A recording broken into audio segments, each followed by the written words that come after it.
声玄黄天尊。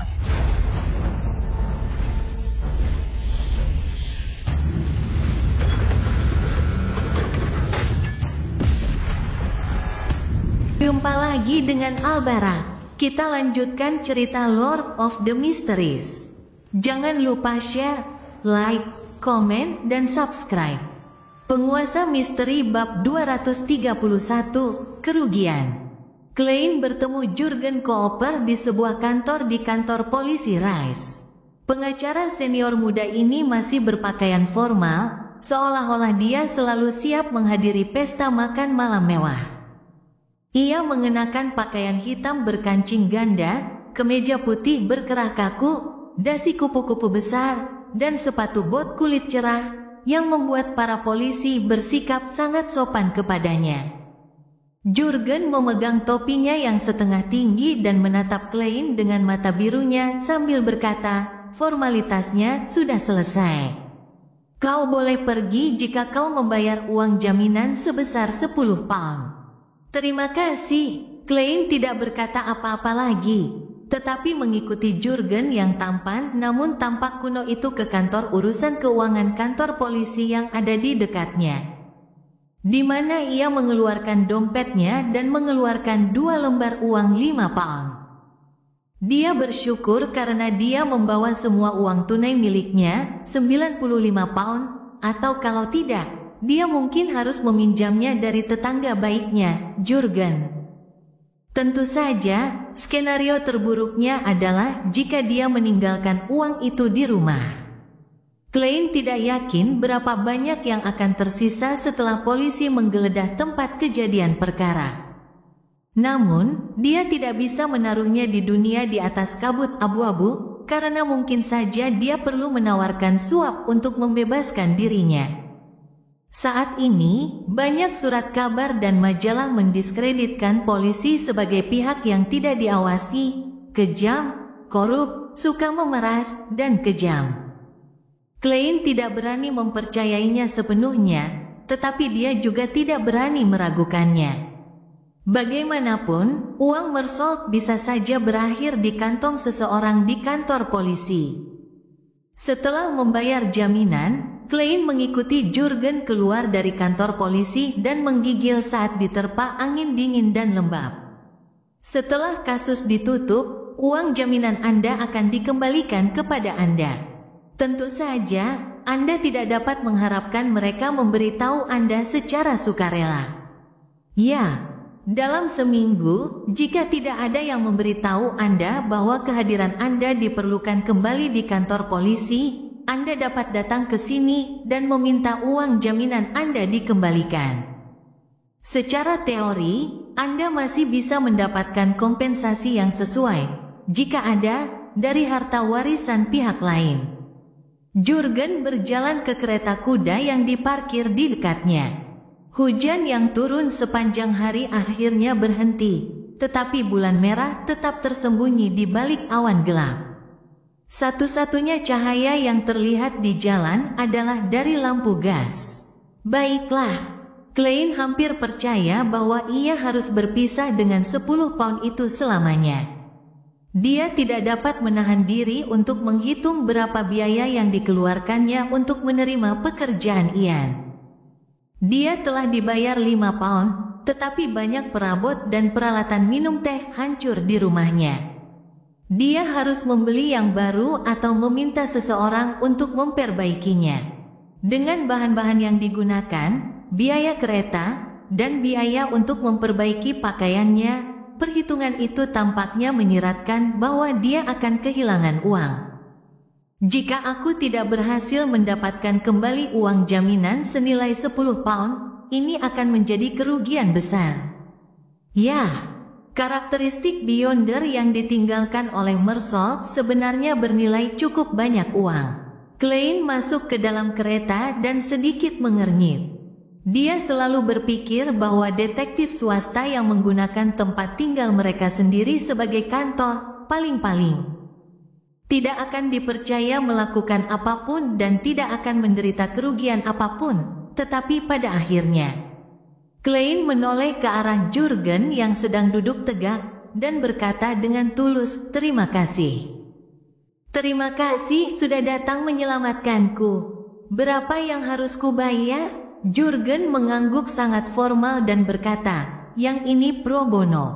Saya mendengar dari Sersan Vaksin bahwa Anda terlibat dalam sebuah insiden. Saya yakin kita akan memiliki banyak kesempatan untuk bekerja sama di masa mendatang. Akan ada banyak kesempatan untuk bekerja sama di masa depan." Klein tidak bisa menahan tawa ketika dia berkata, "Pengacara Jurgen, apakah Anda mengutuk saya?"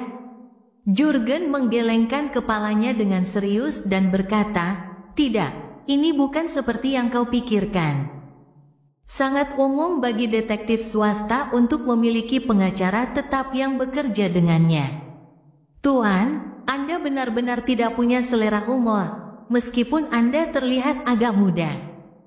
Klein mengolok-olok sebelum berkata sambil tersenyum, "Kebetulan, saya butuh seorang pengacara untuk membantu saya menyusun kontrak investasi."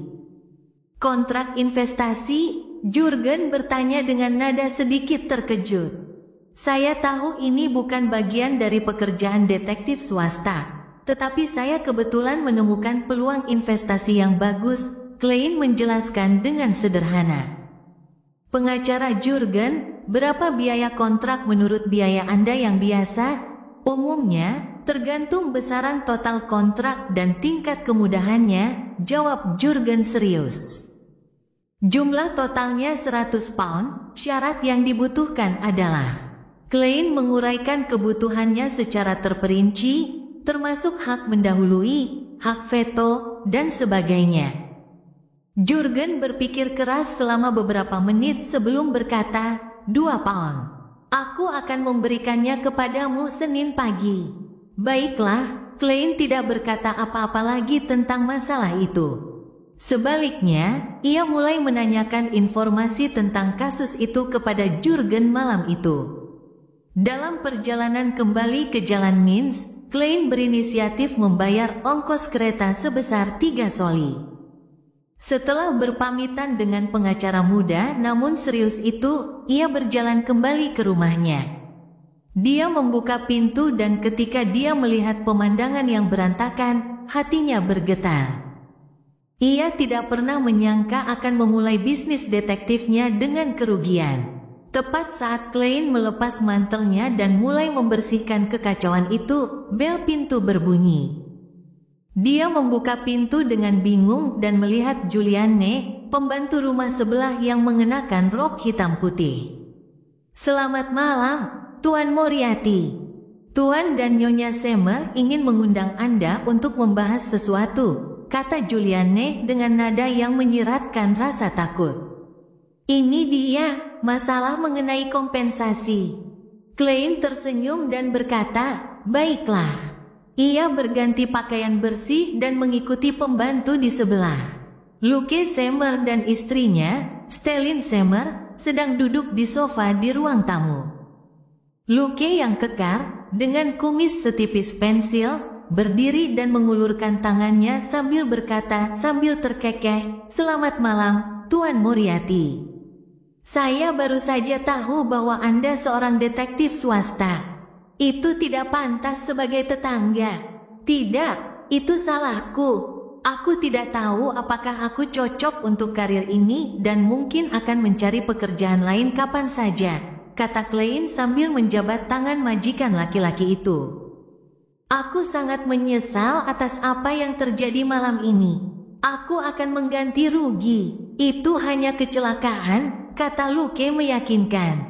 Stellin yang cantik, bermata biru, dan berambut pirang bertanya dengan rasa ingin tahu, "Apakah kamu benar-benar membunuh penyusup itu?" "Heh, kamu pasti ingin teh hitam, kan?" Klein mengangguk. "Mungkin dia hanya seorang pencuri." Dia tidak menyebutkan bahwa masalah tersebut bermula dari salah satu pekerjaannya untuk mencegah pasangan Seymour memiliki perasaan tidak menyenangkan. "Karena polisi tidak memberitahu mereka, aku tidak perlu melakukan hal yang tidak perlu." Klein menambahkan dalam hati. Luke Seymour tertawa dan berkata, kamu pasti punya keterampilan tempur yang hebat. Sebagai tetangga, aku merasa sangat aman. Mungkin kami akan mempercayakan urusan ini kepadamu di masa mendatang. Klein nampaknya tertawa meremehkan diri sendiri. Sebenarnya, saya hampir terbunuh. Bagaimanapun juga, kamu adalah pemenang utamanya, kata Luke.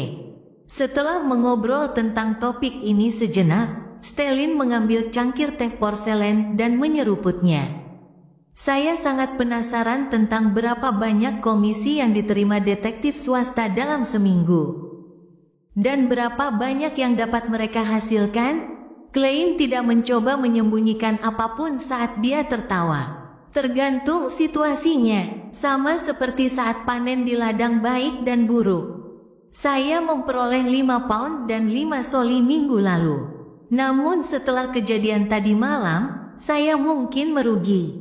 Seolah tidak mendengar bagian akhir dari kata-katanya, dia melanjutkan. Jika kamu bisa mempertahankan penghasilan ini, kamu akan mendapatkan kehidupan yang cukup baik di distrik Sherwood, Backlund dengan 5 pound seminggu. Tidak perlu menyewa kamar lain, dan kamu bisa menyewa pembantu untuk melakukan pekerjaan sambilan, mendengarkan simfoni setiap 2 minggu, atau pergi ke opera teater sekali. Sekali seminggu, kamu bisa bermain tenis atau squash, bergabung dengan ruang baca, dan pergi ke restoran yang bagus. Tentu saja, jika kamu sudah mempersiapkan pernikahan, kamu perlu menabung sedikit uang. Gaji mingguan sebesar 5 pound masih sedikit kurang dari yang benar-benar layak. Lalu, berapa gaji mingguan yang dibutuhkan agar benar-benar layak? Tanya Klein. 7 pound, setidaknya. Stellin mengangkat dagunya sedikit. Klein menoleh ke Luke dan berkata dengan santai, aku dengar dari istrimu bahwa kamu bekerja di Choim, tapi aku tidak yakin apa bisnis utamanya. Antrasit dan arang, jawab Luke sambil tersenyum. Tidak heran Anda menjadi anggota Sud Reduction Association. Klein merenung sejenak dan berkata, di Backlund, berapa besar gaji yang diterima seorang manajer? Jarang disebutkan di surat kabar dan majalah. Haha, itu tergantung pada industrinya dan juga lingkup pekerjaan sebenarnya. Manajer terbaik Backlund Bank memperoleh 5.000 pound setahun, tetapi bagi saya, itu sekitar 430 hingga 440 pound termasuk bonus, kata Luke dengan santai. Itu sekitar 8 pound seminggu. Tidak heran, sebelum Klein sempat membuka mulutnya, Stellin Samuel menggerutu, sebenarnya, kita bisa tinggal di pinggiran kota, dan aku akan punya taman dan halaman. Luke kemudian bisa punya kandang kuda dan membeli kereta kuda baru dan 2 anak kuda yang selama ini diincarnya. Tetapi dia akan membuang-buang waktu terlalu banyak untuk perjalanannya ke tempat kerja. Itu akan jauh lebih berharga. Kereta baru termasuk kuda harganya sekitar 100 pound. 8 pound seminggu memang mengesankan. Sayangnya, belum lama ini saya mendapat kenaikan gaji ketika. Klein hanya bisa tersenyum menanggapinya. Setelah bertukar basa-basi sebentar, dia berpamitan dan pergi sambil mendesah dalam hatinya. Tuan dan Nyonya Semer masih dianggap baik. Kalau saya punya tuan tanah yang jahat, uang deposit saya akan dipotong dan dikembalikan. Lalu saya diminta pergi setelah kejadian malam ini. Setelah kembali ke rumah, Klein mulai bekerja. Ia tidak terburu-buru untuk naik ke atas kabut abu-abu untuk memeriksa arus hangat di punggung tangannya. Ia juga tidak terburu-buru untuk melakukan ramalan karena ia takut Departemen Khusus Militer masih mengawasinya. Ia memutuskan untuk pergi ke bar yang telah dijelaskan Ian besok malam untuk membeli senjata agar dapat menghadapi orang-orang yang mungkin menyerangnya secara gegabah dalam keputusasaan. Klein bahkan berencana mencari cara untuk menyewa seorang pengawal Beyonder yang kuat. Ini agar pertama, Ia dapat memanfaatkan kesempatan untuk menghubungi lingkaran Beyonder tanpa mengekspos dirinya sendiri, dan kedua, itu karena ia juga takut bahwa penyerang duta besar berikutnya akan memiliki kemampuan untuk bersembunyi dari Departemen Khusus Militer. Meskipun agak lucu bagi seorang Beyonder Sequence 8, roh jahat pendendam yang bersembunyi untuk membutuhkan pengawal, karena keselamatan adalah hal yang paling penting bagi Klein. Jika harganya terlalu tinggi, aku akan meniup peluit tembaga untuk Tuan Azik, yang tentu saja mungkin lebih berbahaya. Aku tidak tahu banyak tentang artefak tertutup 008. Setelah membersihkan rumah, Klein bergumam dalam hati. Setelah upacara penyucian berakhir, pria bertopeng putih itu berkata kepada Xiao dan Force, "Tidak peduli roh jahat macam apa itu, aku sudah mengusirnya." Hei, kalau sudah mencapai tingkat roh jahat yang tidak bisa aku usir, seharusnya dia memberikan respons. Namun, tidak ada respons. Sambil berbicara, dia menuangkan air yang telah mengembun pada lambang matahari ke dalam botol logam kecil dan menyerahkannya kepada Xiao. "Taburkan di kamarmu untuk mengusir sisa-sisa." "Terima kasih." Xiao membayarnya sambil merasakan cubitan, tetapi dia merasa jauh lebih santai. Beberapa saat setelah dia kembali ke ruang tamu bersama Force, petugas itu mengantarkan sebuah catatan kepada mereka. "Nona Arbiter, yang baru saja membeli formula serif, maukah Anda mengobrol di ruang kerja? Saya mungkin punya apa yang Anda butuhkan." Penguasa misteri bab 232, Bar Bravehearts. "Siapa? Bagaimana orang itu tahu bahwa aku membeli resep serif?" Pupil mata hijau tua Xiao mengecil saat dia mengamati sekelilingnya dengan heran. Tetapi dia tidak melihat ada orang yang menatapnya dengan curiga. Menurut Tuan A, transaksi di sini seharusnya sangat aman dan rahasia. Akhirnya, Xiao tidak dapat menahan diri untuk tidak melihat ke sofa tunggal tempat Tuan A, yang wajahnya ditutupi tudung kepala, duduk. Dia masih diam-diam mengamati orang-orang tanpa mengungkapkan sesuatu yang aneh. Dia menyikut Force dengan sikunya dan berbisik, "Haruskah aku pergi?" Force mengambil kertas itu, meliriknya, dan menjawab tanpa ragu, "Pergilah, setidaknya kau masih punya Tuan A yang mengawasimu. Tidak ada yang berani melakukan apapun padamu, jadi kau bisa memanfaatkan kesempatan itu untuk mencari tahu apa tujuan pihak lain. Siapa tahu, kau mungkin benar-benar bisa mendapatkan bahan ramuan yang kau inginkan sebagai hasilnya." Itu masuk akal. Xiao, yang merupakan orang yang sangat proaktif, segera mengangguk kepada petugas, mengikutinya ke ruang kerja, dan akhirnya mengenakan jubah berkerudung. Tudung kepala ini menutupi seluruh wajahku, sehingga aku tidak bisa melihat jalan di depanku. Setelah memakai tudung kepala itu, Xiao membuka pintu dan melihat seorang pria berpakaian tuxedo duduk di belakang meja. Pria itu mengenakan topeng emas yang memperlihatkan mata, lubang hidung, mulut, dan pipinya, tetapi mustahil untuk mengenalinya. Mata coklat muda di balik topeng emas itu bergerak ketika pria itu menunjuk ke kursi di seberang meja dan berkata, "Duduklah." Suaranya sengaja dibuat serak, selebihnya tidak ada yang istimewa darinya.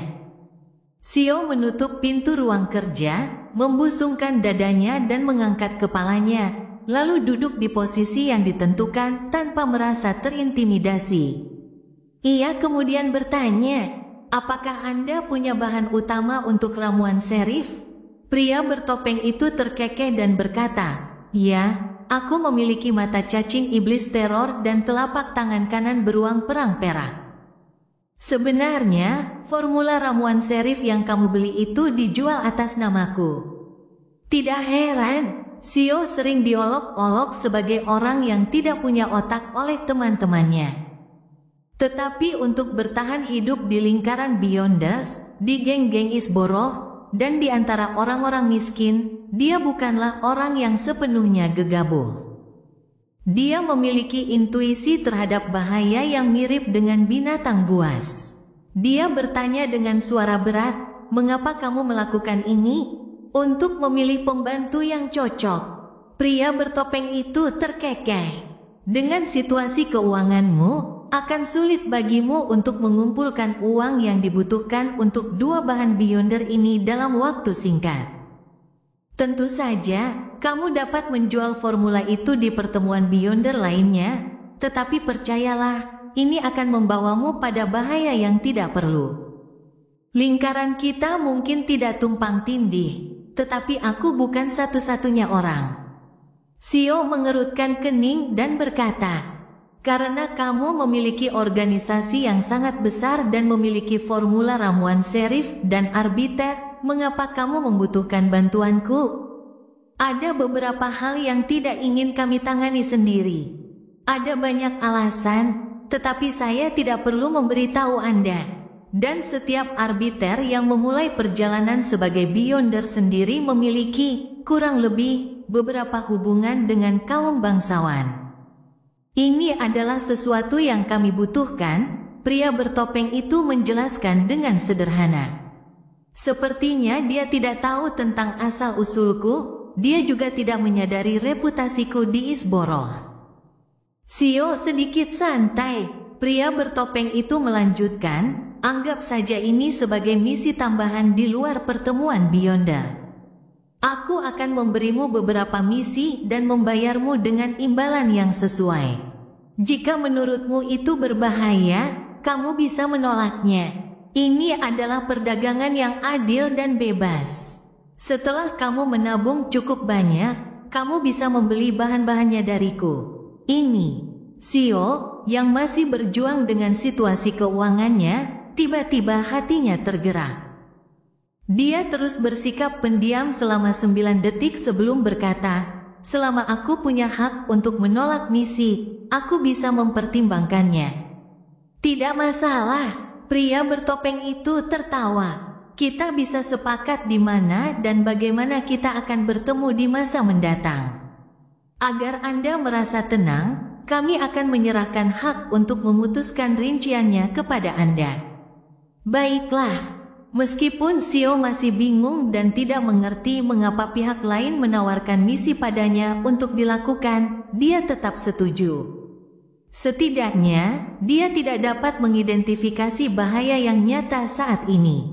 Klein menyibukkan diri dengan membeli kursi dan perlengkapan minum teh serta menjahit pakaiannya sepanjang hari Minggu. Ia menghabiskan total 6 pound 9 soli untuk merenovasi ruang tamu, ruang makan, dan dirinya sendiri ke kondisi semula. "Sungguh kerugian. Saya berharap kepolisian mengganti kerugian saya dari harta warisan Mersol. Duh, kemungkinannya kecil karena, paling banter, itu hanya sebagian." Klein meletakkan faktur dan kwitansi dengan rapi, menunggu untuk digunakan di masa mendatang. Tentu saja, dari segi pendapatan saja, ia telah meraup banyak keuntungan. Karakteristik Beyonder milik Mersol bernilai setidaknya 300 pound atau lebih. Premis dari semua ini adalah bahwa Klein memiliki akses ke lingkaran Beyonders. Setelah makan malam, mengenakan sweater turtleneck, sweater berwarna polos, mantel pekerja biru keabu-abuan, dan topi, Klein keluar sekali lagi dan melakukan 2 kali perpindahan sebelum tiba di Iron Gate Street di area jembatan Backlund. Dia melihat Bravehearts Bar setelah berjalan beberapa langkah. Dia melihat pintu kayu hitam yang tampak berat dan seorang pria kekar setinggi hampir 2 meter dengan lengan terlipat. Pria kekar itu mengamati Klein, namun dia tidak menghentikannya untuk mendorong pintu hingga terbuka. Namun tenggorokannya bergerak ketika dia mendengar sorak-sorai di dalam. Saat itulah bar tersebut sedang mengalami puncak bisnisnya. Sebelum Klein masuk, ia merasakan gelombang panas menyelimutinya. Ia dapat mencium aroma bir malt yang kuat dan mendengar suara gaduh. Tidak mengherankan, ia melihat dua panggung di tengah bar. Salah satunya adalah kompetisi adu anjing, dan panggung lainnya adalah dua petinju yang dengan sabar menunggu pertarungan dimulai. Aroma alkohol bercampur bau keringat tercium. Klein mengangkat kacamata berbingkai emasnya dan menjepit hidungnya.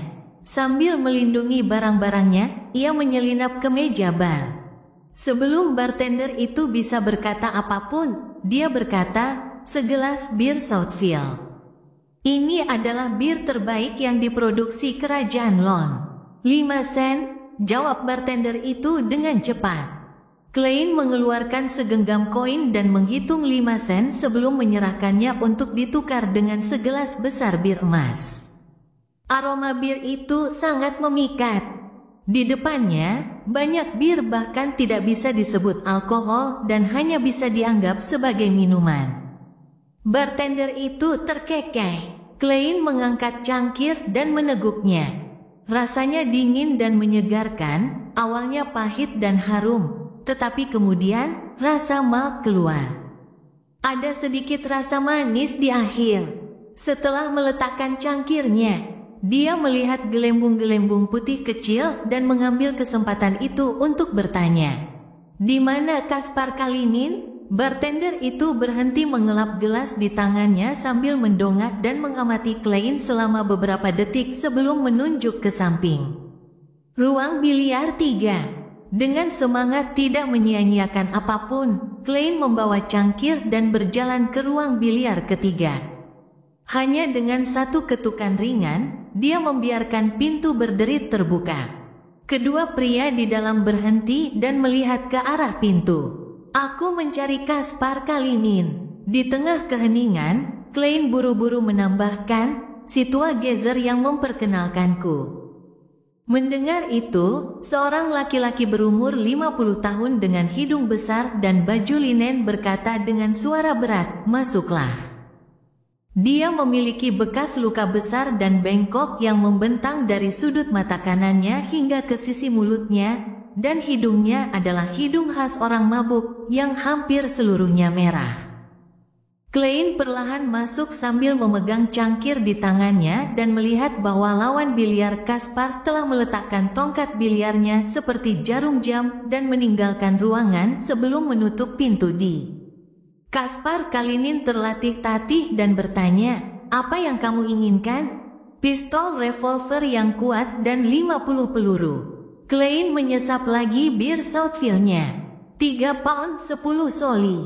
Kaspar menyebutkan harganya. "Ini pasti lebih mahal daripada toko senjata biasa. Harga tersebut sudah termasuk risiko yang harus saya hadapi." "Setuju." Klein mengeluarkan 5 lembar uang 1 pound yang telah disiapkannya dari saku celananya dan menghitungnya. Kaspar memeriksa keaslian uang kertas itu sebelum mengangguk. "Kamu lebih jujur daripada yang terlihat. Beri aku waktu 5 menit."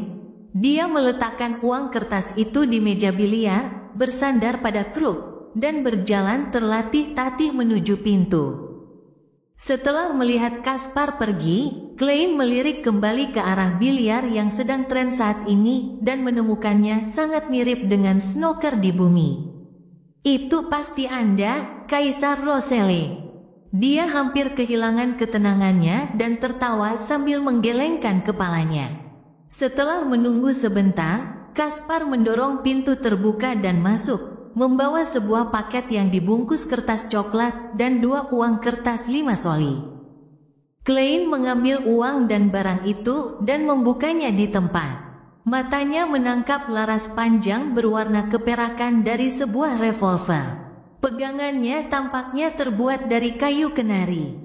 Selain itu, ada 50 butir peluru berkilau yang tertata rapi dalam kotak itu. Klein mencoba pistol kosong itu, mengisi 5 peluru, memasukkan revolver itu ke dalam sarung di ketiaknya yang dibelinya beberapa waktu lalu. Kemudian, ia mengumpulkan peluru yang tersisa dan menatap Kaspar. Ia berpikir dan bertanya, "Jika aku ingin menyewa pengawal yang baik, siapa yang harus kucari?" Yang sangat bagus, yang melampaui batas manusia. Kaspar menggosok hidungnya yang merah dan matanya berubah dingin. Dia dengan cermat memeriksa Klein selama 2 menit, menggunakan kesunyiannya untuk menciptakan perasaan tertekan yang mengerikan. Saya bisa mengajukan pertanyaan untuk Anda, tetapi tidak ada jaminan bahwa seseorang akan menerima misi ini. Dia tampaknya mengenal lebih dari satu Beyonder. Klein tersenyum dan berkata, apapun hasilnya, izinkan saya untuk mengungkapkan rasa terima kasih saya terlebih dahulu. Kaspar menyingkirkan tagihan-tagihan di meja biliar dan berjalan keluar lagi.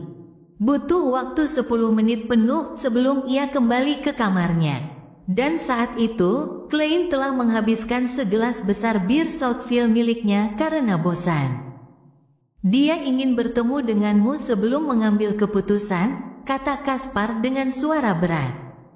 Tidak masalah, aku juga akan menentukan tingkat kesulitan misi itu jika aku yang melakukannya. Klein tersenyum dan mengangguk. Dia mengikuti di belakang Kaspar yang terlatih-tatih melewati ring tinju yang penuh sesak dan menuju dapur bar. Kaspar tiba-tiba berhenti dan mengetuk pintu pelan. Setelah mendapat izin, ia mendorong pintu hingga terbuka dan masuk bersama Klein. Itu adalah ruang kartu tempat lebih dari 10 orang bermain poker Texas. Seorang pria yang mengenakan rompi hitam dan kemeja putih perlahan berdiri setelah melihat Kaspar dan Klein memasuki ruangan. Orang-orang lain yang sedang bermain kartu berhenti dan tidak bersuara. Dengan tatapan sekilas, Klein mengerutkan kening tak jelas. Selain pria yang berdiri itu, ia melihat bahwa semua pemain lain memiliki perasaan aneh yang tak terlukiskan.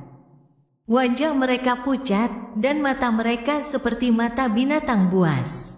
Mengetuk geraham kirinya 2 kali, Klein diam-diam mengaktifkan penglihatan rohnya. Otot-ototnya tiba-tiba menegang dan dia hampir tidak bisa mengendalikan ekspresinya karena aura para pemain itu berwarna hitam pekat. Itu berarti, selain orang yang berdiri, 10 orang lebih yang sedang bermain kartu semuanya mati. Tidak, mereka tidak mati begitu saja, karena orang mati tidak memiliki warna aura, mereka semua adalah zombie. Perasaan membusuk menyerbunya, dan pria berkemeja putih dan rompi hitam berjalan di depan Klein. Wajahnya pucat pasi, dan tampak ada kebencian yang mendalam di matanya. Penguasa misteri bab 233, seorang pria tidak bisa dinilai dari penampilannya. Semakin ia memikirkan bagaimana orang yang hidup bermain kartu dengan lebih dari 10 mayat di sebuah ruangan remang-remang di tengah malam, semakin kulit kepalanya terasa geli. Klein menekan rasa takutnya yang naluriah dan menatap wajah pucat, mata coklat yang jahat, dan pria yang berusia sekitar 28 tahun yang dipenuhi kegilaan.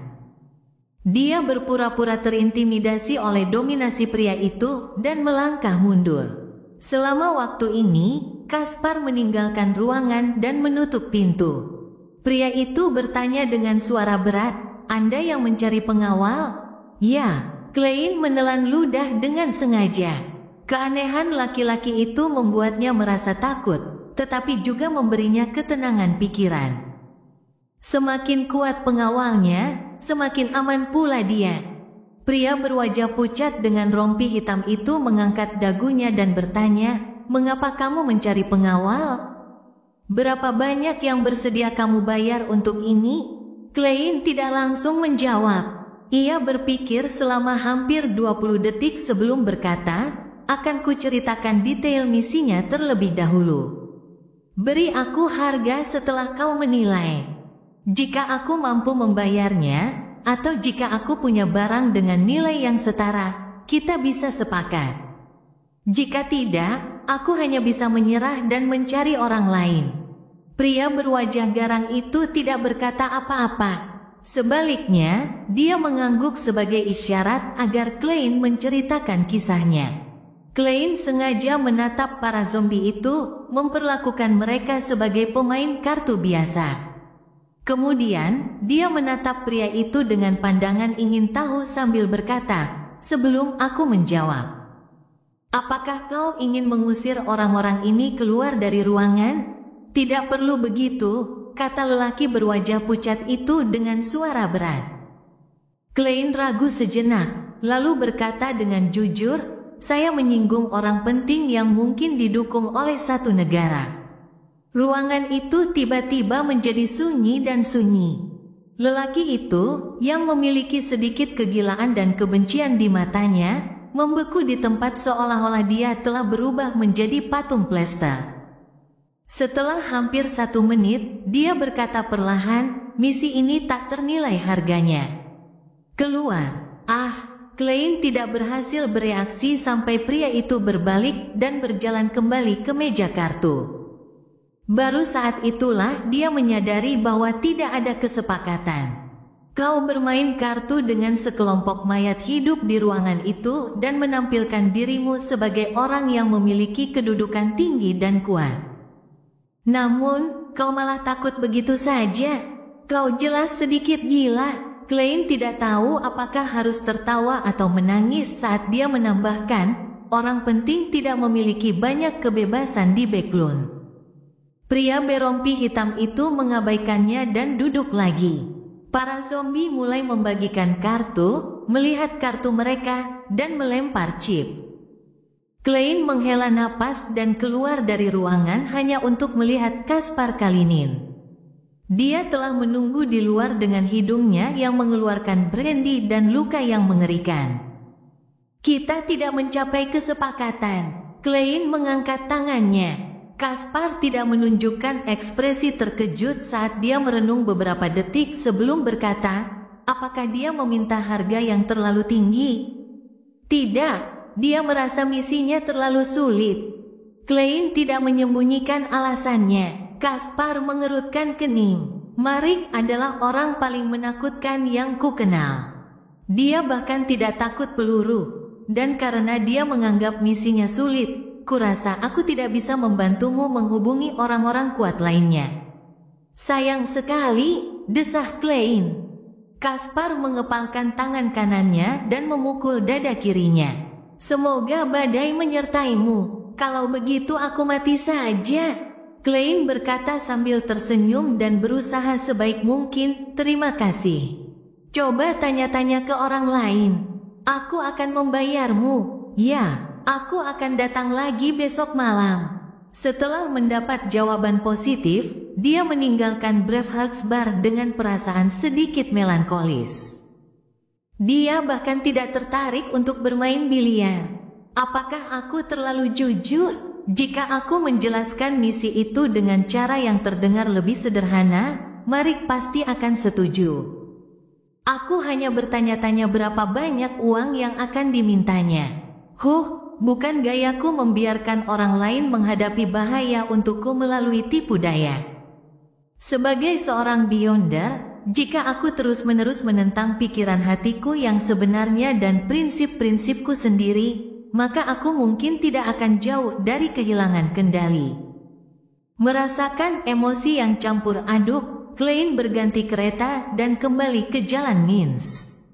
Setelah mencuci piring, Klein tidak menyia-nyiakan arang.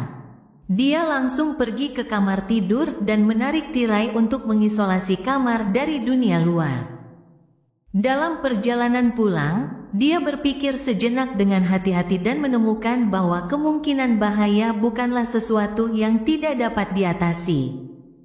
Bagi duta besar yang tidak dikenal itu, tujuan utamanya dan mendasar adalah menemukan Ian Wright. Alasan dia mengirim orang untuk berurusan denganku adalah karena dia ingin mendapatkan petunjuk untuk menemukan Ian dariku. Jika interogasi langsung tidak berhasil, membunuhku dan menyalurkan rohku dapat dipertimbangkan. Jika aku memberitahu dia bahwa aku juga tidak dapat menemukan Ian, dia tidak akan mengambil risiko berurusan dengan detektif bayaran ketika Departemen Khusus Militer mungkin sedang memantau situasi. Tentu saja, Penampilan dan kekuatanku jauh melampaui ekspektasinya, menyebabkan operasi mereka terbongkar dan menyebabkan mereka mengalami kemunduran besar. Jika aku menjadi duta besar, aku pasti akan berpikir untuk membalas dendam dan melampiaskan amarahku. Tetapi itu pasti tidak akan terjadi sekarang, tidak ketika situasinya begitu tegang dan bergejolak.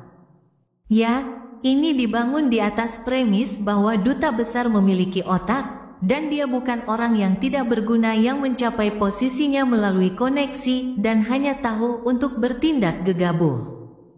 Baginya untuk menangani masalah sepenting itu pasti berarti dia masih cukup dapat diandalkan. Dengan kata lain, inti masalahnya adalah keberadaan Ian Wright.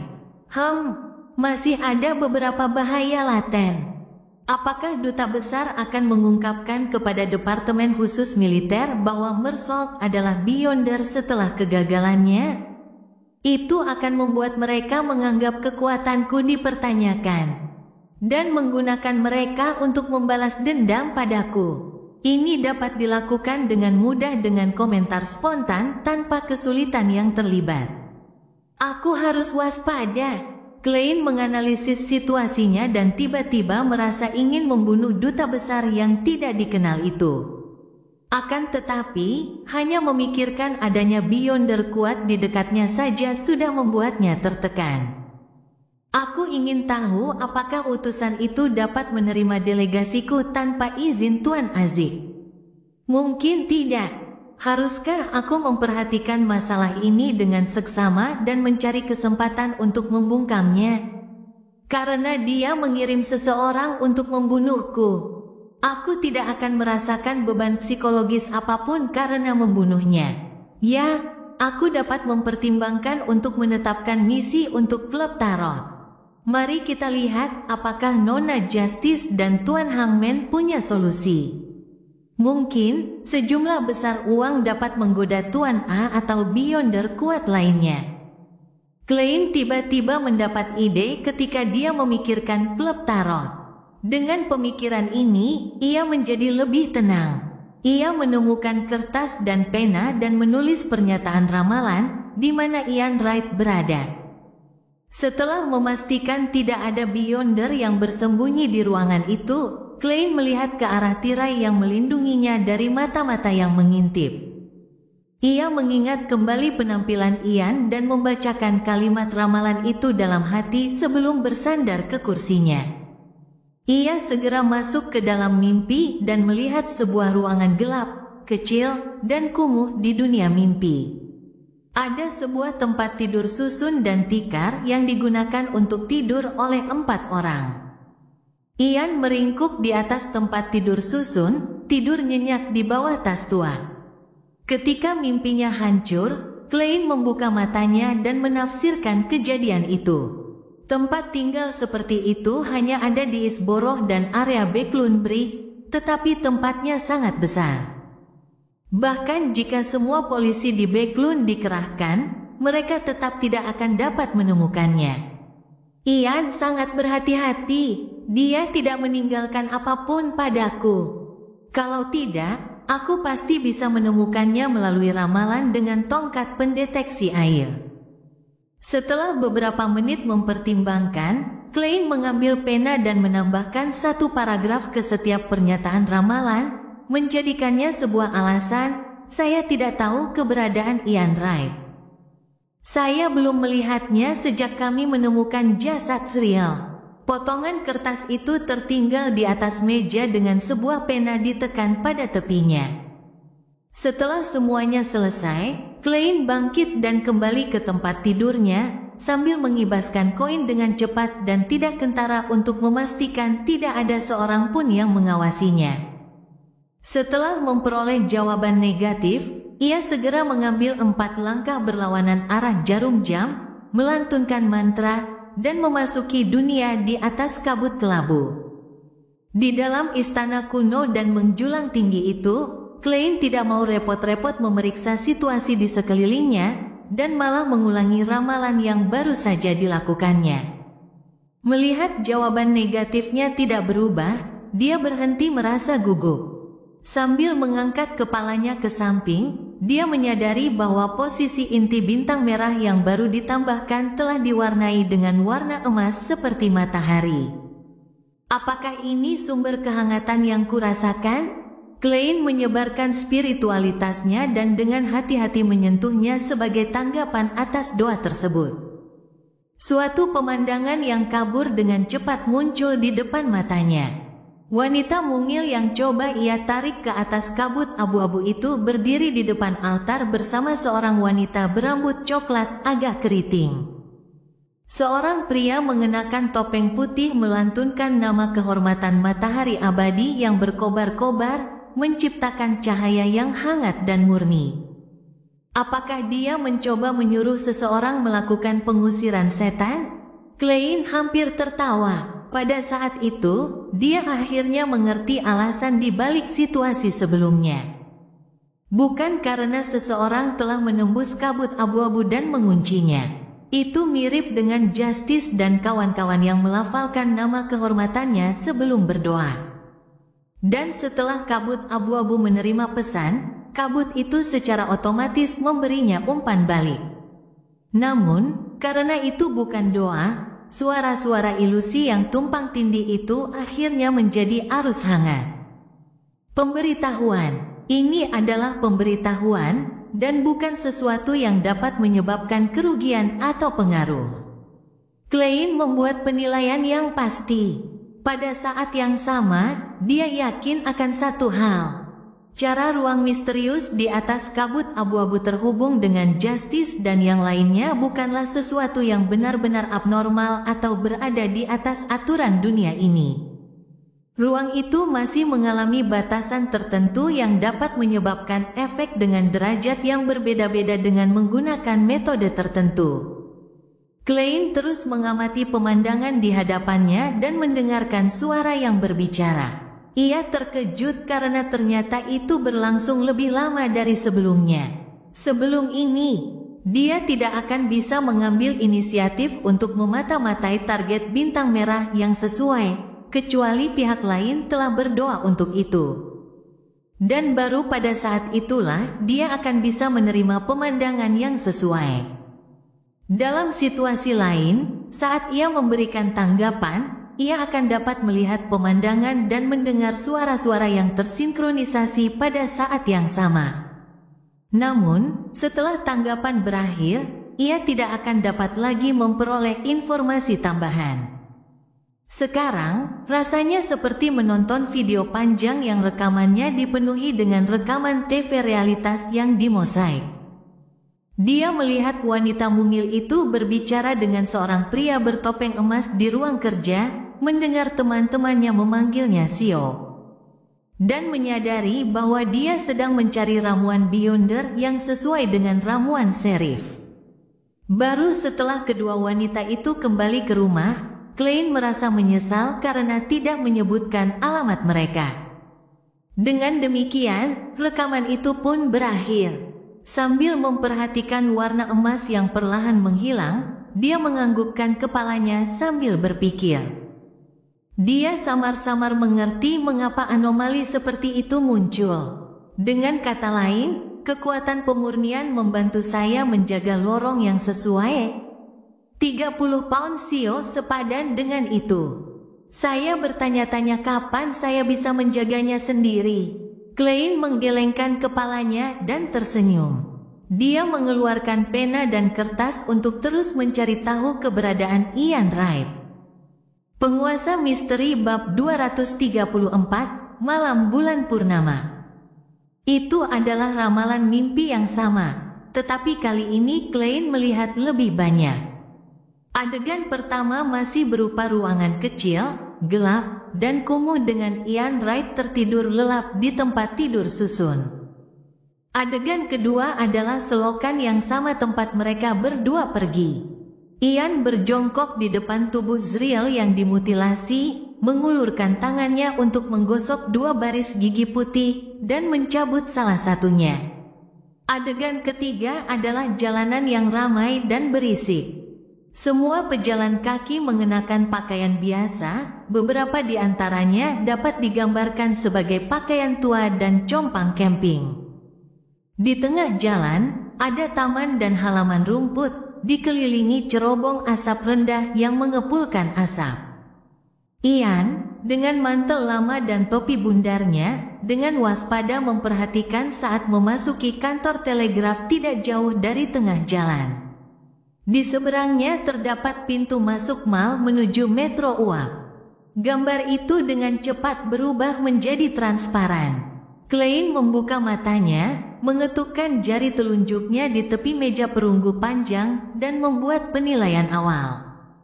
Dari gigi dan telegram itu, tampaknya Zriel dan Ian bukan sekadar duo detektif yang terlibat dalam situasi berbahaya. Mereka punya organisasi di belakang mereka.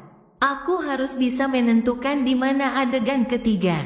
Klein tidak terburu-buru untuk menganalisisnya secara mendalam, karena dia tidak ingin berlama-lama di atas kabut. Meninggalkan kursi bersandaran tinggi milik si bodoh, ia pergi ke sudut, mengobrak-abrik kantong kertas yang sebelumnya ia taruh di sana, dan menemukan ciri khas Beyonder milik Mersol.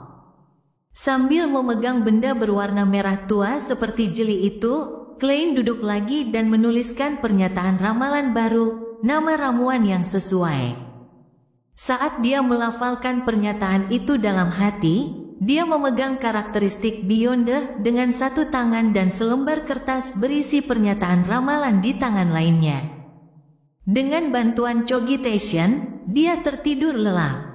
Dalam mimpi kelabu dan menerawang, sang duta besar yang berpakaian sangat rapi, muncul lagi di hadapan Klein dengan wajahnya yang kurus dan penuh janggut.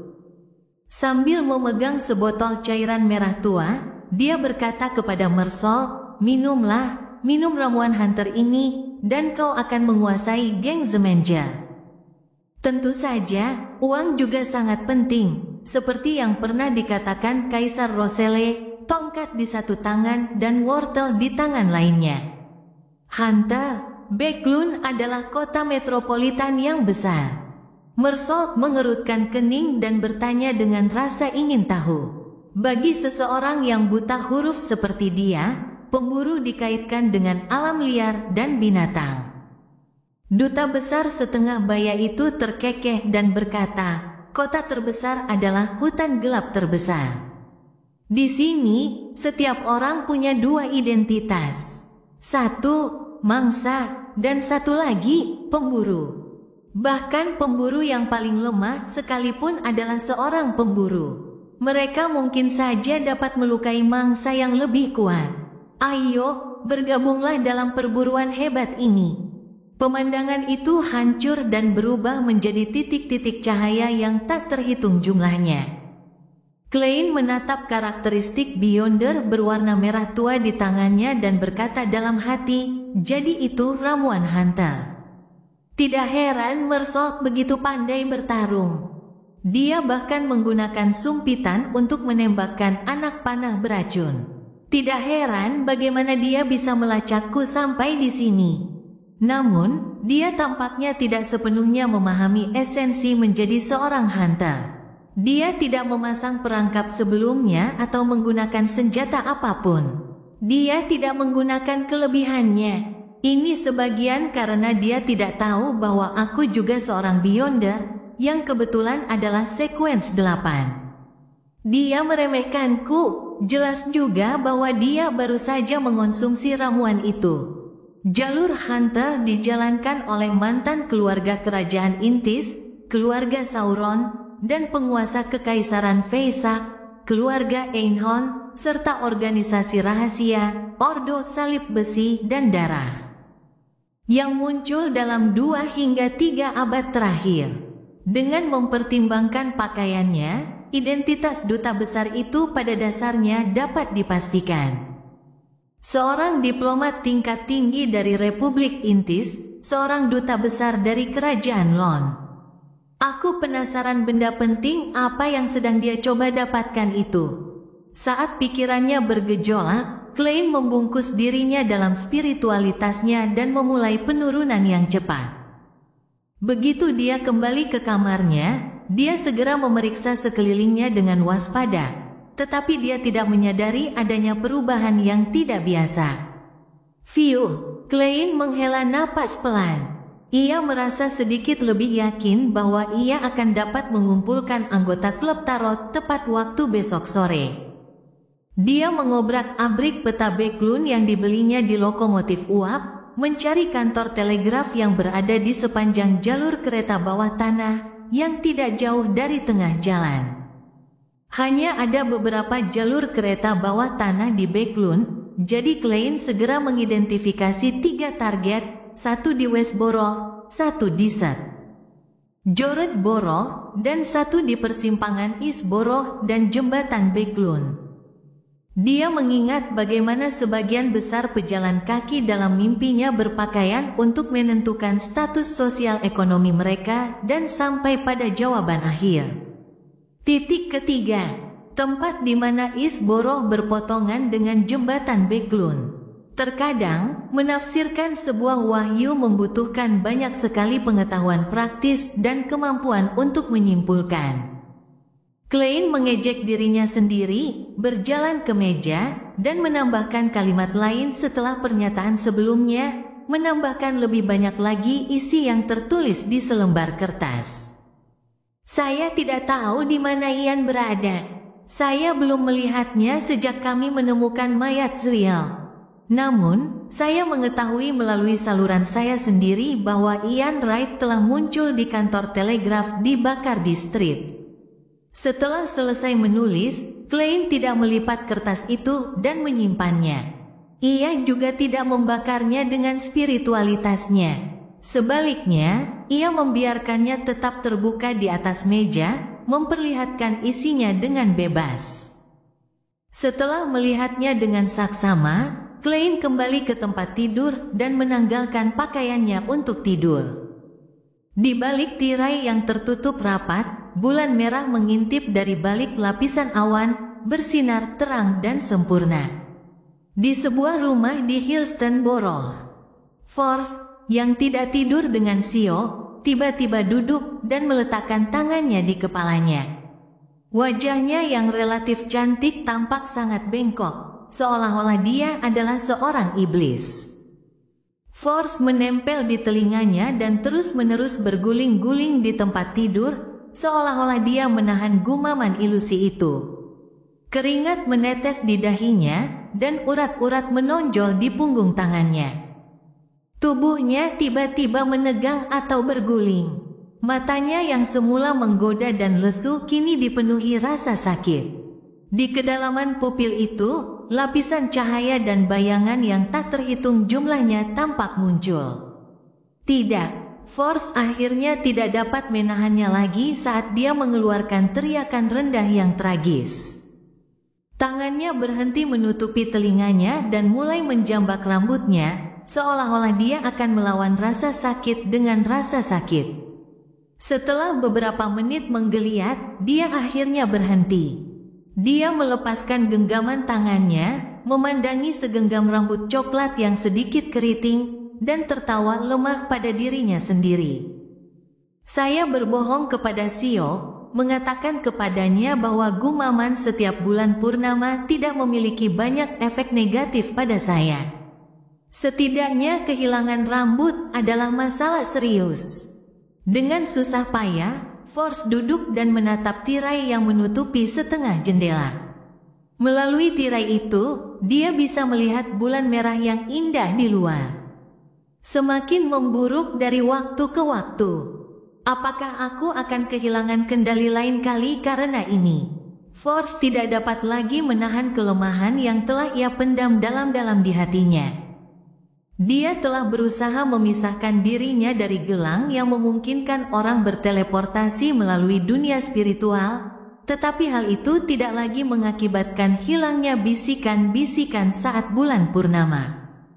Dia telah mencoba meminum obat penenang, mencoba melafalkan nama dewa mesin dan uap, mencoba beberapa ritual sihir.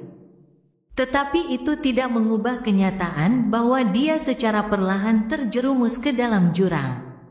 Andai saja aku bisa mengerti apa yang dikatakan bisikan-bisikan itu. Aku ingin mati dalam keadaan tahu, dan tidak dikubur tanpa tahu apa-apa. Mungkin, aku bisa mendengarnya lebih jelas setelah maju ke urutan 8. Tapi aku belum pernah bertemu siapapun yang menjual formula ramuan Trickmaster. Force melihat keluar jendela dengan linglung saat matanya diwarnai merah oleh cahaya bulan. Pada Senin pagi, Klein bangun pagi dari tidurnya yang gelisah dan keluar dari tempat tidur. Dia pergi ke mejanya dan mulai menutup tirai dan membuka jendela untuk membiarkan cahaya dan angin masuk ke dalam ruangan. Pada saat itu, di sudut matanya, dia melihat kertas di meja. Ia menghadap jendela, mempertahankan posisi aslinya. Namun, Klein ingat dengan jelas bahwa sebelum dia tidur, selembar kertas ini menghadap ke kursi dan tempat tidur. Ia terbalik dan berubah orientasi setelah tidur semalaman. Pupil mata Klein mengecil saat dia tiba-tiba mengulurkan tangan dan membuka tirai. Dia melihat jendela oril masih tertutup rapat, bahkan tidak membiarkan angin berembus masuk. Tanpa angin, kertas itu berputar 180 derajat dengan sendirinya. Tidak, seseorang masuk tanpa sepengetahuanku. Klein merasakan hawa dingin menjalar dari tulang belakang hingga kepalanya. Dia terkejut karena dia tidak menyadarinya saat tidur. Artinya, ia hampir bergantung pada belas kasihan orang lain, dan hidup serta matinya bergantung sepenuhnya pada suasana hati dan pikiran pihak lain. Apakah itu anggota Departemen Khusus Militer? Atau Beyonder kuat yang dikirim oleh duta besar? Dari fakta bahwa kertas itu tidak dikembalikan ke orientasi aslinya, kemungkinan besar itu adalah yang terakhir. Yang menunjukkan tingkat peringatan tertentu. Untuk dapat menyelinap masuk seperti itu tanpa jejak, sungguh luar biasa. Haruskah aku berterima kasih padanya atas kebaikannya? Tidak, pasti ada alasan mengapa dia tidak melakukan sesuatu yang bisa dilakukan dengan mudah. Mereka tidak ingin membuat khawatir anggota Departemen Khusus Militer yang memantau area tersebut. Klein tidak bisa tidak memikirkan banyak alasan. Alasan dia menulis kata-kata itu tadi malam dan menyebarkan kertas itu di atas meja adalah agar orang lain melihatnya. Dia ingin memberitahu duta besar apa yang ingin dia ketahui dan menunda segala kemungkinan tindakan balas dendam sampai masalah ini selesai sehingga dia sendiri punya lebih banyak waktu untuk mempersiapkan diri. Namun, Klein menduga bahwa pihak lain akan menyelinap ke kamar saat dia keluar, dan saat pengawasan rumahnya oleh Departemen Militer Khusus akan berkurang. Siapa yang tahu bahwa orang yang dimaksud mampu melewati Beyonders di sekitarnya dan diam-diam memasuki kamar tidur saat dia masih tidur. Perasaan bahwa nasibnya dikendalikan oleh orang lain sungguh tidak mengenakan. Seorang Beyonder yang sangat kuat atau memiliki kemampuan yang sangat aneh. Klein membalikkan badannya dan menghadap ke arah lain dari jendela oril dan mengeluarkan 1 sen tembaga. Seseorang menyelinap ke kamar ini tadi malam. Dia melafalkan pernyataan itu dalam hati, dan dengan bantuan penyembunyian tubuhnya, dia menjentikkan koin itu. Koin itu berjatuhan di udara dan tidak melebihi tinggi bahu Klein dan mendarat di telapak tangannya yang terbuka. Kali ini, angkanya menghadap ke atas. Hasilnya negatif. Tidak ada seorang pun yang menyelinap ke kamar tidur Klein tadi malam. Kertas itu tidak akan terbalik tanpa alasan.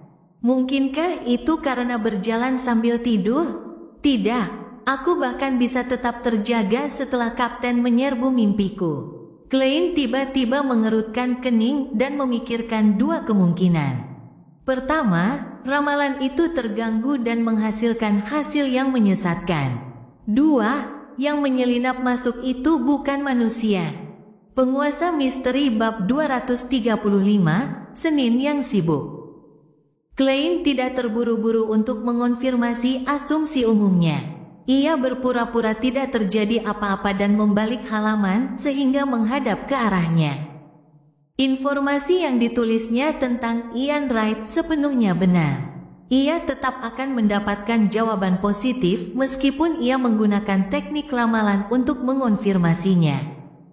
Oleh karena itu, ia yakin bahwa orang-orang yang berada di bawah tanggung jawab duta besar akan mengikuti jejak investigasi ini dan mendapatkan sesuatu sebagai balasannya.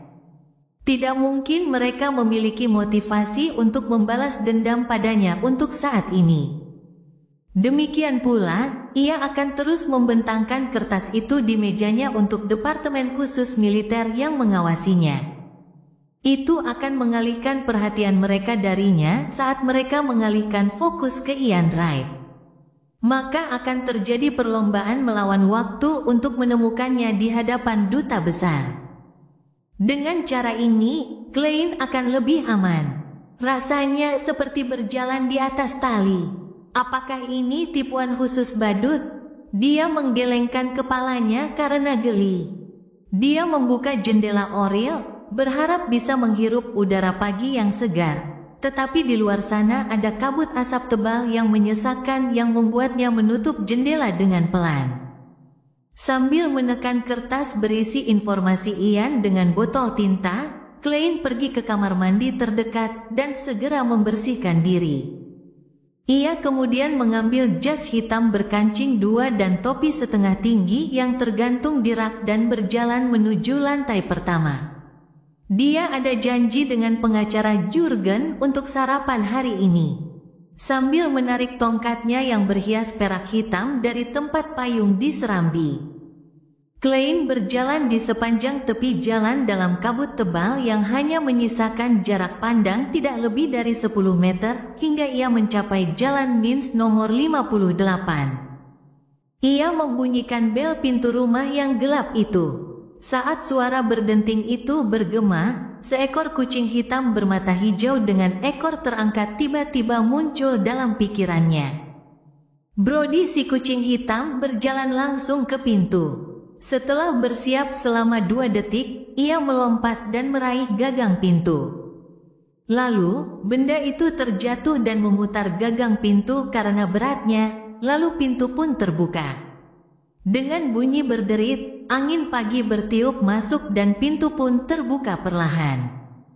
Brody si kucing hitam melirik Klein dengan angkuh saat ia berjalan ke samping. Kucing yang pintar sekali, puji Klein saat dia menghadap wanita tua, Doris, yang mengenakan celemek putihnya. Doris tertawa ketika kerutannya berkurang. Tergantung suasana hatinya, seringkali ia bertingkah bodoh, seolah-olah tidak tahu apa yang sedang Anda bicarakan. Oh, saya sudah menyiapkan sup lobak kacang terbaik untuk Anda. Makanlah dengan roti. Sup lobak kacang. Kedengarannya seperti sesuatu yang diaduk secara acak. Klein tersenyum. Saya menantikannya. Pengacara itu keluar dari kamar mandi. Bahkan di rumah, terlepas dari apakah dia baru saja bangun tidur, dia berpakaian sangat rapi. Kemeja putihnya disetrika dan rompi kuning kecoklatannya pas di badan, garis-garis celananya tampak baru saja disetrika. Kontrak yang Anda inginkan sudah lengkap. Periksa apakah ada yang terlewat. Mata biru Jurgen mengamati. Dia tidak berbasa-basi karena langsung ke intinya. Rambut coklatnya disisir rapi ke belakang, dan kilau pomade-nya tak salah lagi. Baiklah, Klein menyandarkan tongkatnya, melepas topi dan mantelnya, dan mengikuti Jurgen ke ruang kerja di lantai pertama, di mana dia menerima kontrak tebal. Dia berdiri di sana, membolak-balik halaman buku itu dengan santai. Semakin banyak dia membaca, semakin sakit kepalanya. Pada akhirnya, dia hanya membaca sekilas klausa-klausa kuncinya. Saya harap semua yang dibutuhkan ada di sana, begitu pula klausul yang sebelumnya diabaikan. Seperti penetapan 3 contoh yang akan menentukan berapa banyak uang yang akan diberikan kepada Leopard berdasarkan kemajuannya, alih-alih pembayaran sekaligus sebesar 100 pound. Contoh pertama melibatkan 50 pound. Ya, dengan begitu saya tidak perlu pergi ke Bank Backlund untuk sementara waktu dan mengambil sisa 100 pound dari rekening anonim saya. Apa yang saya miliki sudah cukup. Klein menutup dokumen itu, tersenyum pada Jurgen, dan berkata, "Saya puas. Keterampilan profesional Anda lebih baik dari yang saya bayangkan." Sambil berkata demikian, dia mengeluarkan 2 lembar uang kertas pecahan 1 pound yang telah disiapkannya. Jurgen mengambil uang itu, memberikan sisa kontrak kepada Klein, dan berkata dengan nada serius, "Jika terjadi kesalahan saat penandatanganan, ada 2 salinan tambahan. Ingatlah untuk merobek sisa kontrak setelah semuanya selesai." Iterasi mesin penghancur saat ini adalah penghancur mekanis yang digerakkan dengan tangan. Klein hendak menganggukkan kepalanya. Ketika Nyonya Doris tiba-tiba berteriak dari ruang makan, "Anak-anak, saatnya sarapan." "Pendengaran nenekku sudah menurun," Jurgen menjelaskan sambil mengajak Klein berbicara dengan isyarat tangan. Klein mengikutinya ke ruang makan dan melihat bahwa Nyonya Doris telah mengambil sesendok cairan kuning dan hijau dari panci hitam dan menuangkannya ke piring yang sesuai. "Coba sup lobak dan kacang. Ini rotinya." Nyonya Doris tersenyum dan menunjuk tumpukan makanan yang mencurigakan. Klein menatap Jurgen yang tampak lebih serius dari sebelumnya. Jantungnya berdebar kencang. Sambil memaksa dirinya untuk duduk, Klein mematahkan sepotong roti tawar, mencelupkannya ke dalam sup berwarna kuning kehijauan. Lalu memasukkannya ke dalam mulutnya dengan semangat seorang petualang. Ia terkejut karena ternyata rasanya cukup enak. Rasa asinnya samar-samar, ada sedikit rasa manis yang menggugah selera makannya. Rasa itu juga menonjolkan rasa roti yang lembut dan harum. "Nenekku dulunya seorang juru masak yang hebat," kata Jurgen santai sambil menikmati sarapannya. "Lalu mengapa kau harus memasang wajah datar? Aku benar-benar tidak berselera melihatmu makan." Klein mengejek dalam hati sebelum membenamkan dirinya dalam perasaan rileks dan bahagia yang dibawa oleh kelezatan itu. Setelah meninggalkan keluarga Jurgen, ia melakukan 3 kali pemindahan ke Silk Street Dessert, George Borough, di mana ia membuat perjanjian resmi dan membayar Leopard 50 pound pertama. Jumlah kedua sebesar 30 pound akan dibayarkan dalam waktu 2 minggu, tergantung pada kemajuan Leopard. Pada titik ini, Klein hanya memiliki 21 pound 8 soli. Kemudian, ia kembali ke Charwood Borough dan pergi ke perpustakaan umum untuk membaca Tusok Times tahun lalu untuk mencari berita mengenai Duta Besar Intis untuk Kerajaan Lon. Ketika hampir tengah hari, ia akhirnya melihat foto hitam putih itu dan memastikan bahwa itulah yang dilihatnya dalam ramalan mimpinya. Bakerland Jin Madan, Klein melafalkan nama Duta Besar Republik Intis tanpa suara. Ia meninggalkan perpustakaan dan mencari restoran kecil untuk makan siang. Pukul 3 kurang 10 menit, Klein berpura-pura tidur siang. Ia menyingkap tirai, melangkah 4 langkah berlawanan arah jarum jam, dan tiba di atas kabut abu-abu. Pertama-tama ia meramalkan apakah Departemen Khusus Militer telah melonggarkan pengawasan terhadapnya dan menerima hasil positif. Ia kemudian menulis pernyataan ramalan yang telah dipikirkannya di pagi hari, penyusup dari tadi malam. Sambil bersandar di kursinya, dia menggumamkan kalimat itu. Kelopak mata Klein terkulai saat dia tertidur. Kamar tidurnya terlihat di dunia ilusi, keterpisahan, dan ketidakjelasan. Pada saat itu, Klein melihat bayangan hitam menggeliat di celah bagian bawah pintu. Seekor ulat benang ramping berwarna hitam pekat mengebor jalan masuk ke dalam ruangan. Ulat itu melengkung di bagian tengah lalu meratakan dirinya, terus-menerus mengulanginya saat ia bergerak menuju meja. Gerakannya sangat kaku, seolah-olah telah memecah serangkaian gerakan lambat, sehingga terlihat sangat aneh. Ulat benang hitam merayap ke depan meja dan merangkak ke atas, meninggalkan jejak lendir yang menguap dengan cepat. Ia berhenti di bagian tulisan tentang Ian Wright. Kepalanya terangkat sementara bagian tengah tubuhnya terangkat, hanya menyisakan ekor untuk menopang tubuhnya. Pada saat ini, ia seperti manusia saja. Setelah memeriksanya sejenak, ulat benang besi hitam itu membalik kertas itu dan menghilang kembali ke tempat asalnya. Jadi begitulah yang terjadi. Maksudnya, bukan berarti penyusup itu tidak ingin membalas dendam padaku tadi malam, dia hanya tidak punya kemampuan untuk melakukannya. Kecuali kalau cacing benang hitam besi ini sangat berbisa. Klein mengangguk karena mengerti. Lalu dia menggunakan ramalan dan memperoleh konfirmasi bahwa Beyonder yang memanipulasi cacing benang hitam besi itu telah melakukannya atas perintah Duta Besar Bakerland. Setelah melakukan semua ini, dia menutupi seluruh kantong kertas di sudut dengan kabut abu-abu dan mengirim pesan ke Desun, Derek. Saat jarum jam saku berada di tempatnya, Klein menarik Justice, The Hangman, dan Desun secara bersamaan. Klub tarot minggu ini berlangsung sesuai rencana.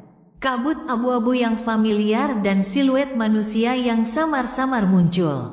Audrey, yang telah berhasil maju ke urutan 8, setengah berdiri, mengangkat roknya, dan dengan gembira menyapa mereka. Selamat siang, Tuan Bodoh. Selamat siang, Tuan Pria yang digantung. Selamat siang, Tuan Matahari. Klein, yang telah mengaktifkan Spirit Vision-nya sebelumnya, menyadari perubahan pada lapisan permukaan proyeksi astral di kedalaman tubuh Ether Miss Justice dengan bantuan keunikan kabut abu-abu. Sambil terkekeh, dia berkata, "Selamat datang, Miss Telepatis, kami." Audrey tersenyum sopan dan mengucapkan beberapa patah kata kerendahan hati sebelum berbalik menghadap orang di seberangnya. Tuan manusia yang digantung, Anda seharusnya menyerahkan 6 halaman minggu ini. Mungkin, saat Tuan Bodoh membacanya, dia akan memikirkan sesuatu dan berbagi dengan kita sedikit lagi tentang pengetahuan umumnya. Sudut-sudut mulutnya melengkung karena antisipasi. Alger mengangguk dan mulai mengeluarkan 6 halaman buku harian Roselle dengan bantuan Klein. Sebelumnya, ia sempat berpikir untuk berkonsultasi dengan si bodoh tentang apakah ia harus menyerahkan sisa buku harian itu secara langsung melalui pengorbanan.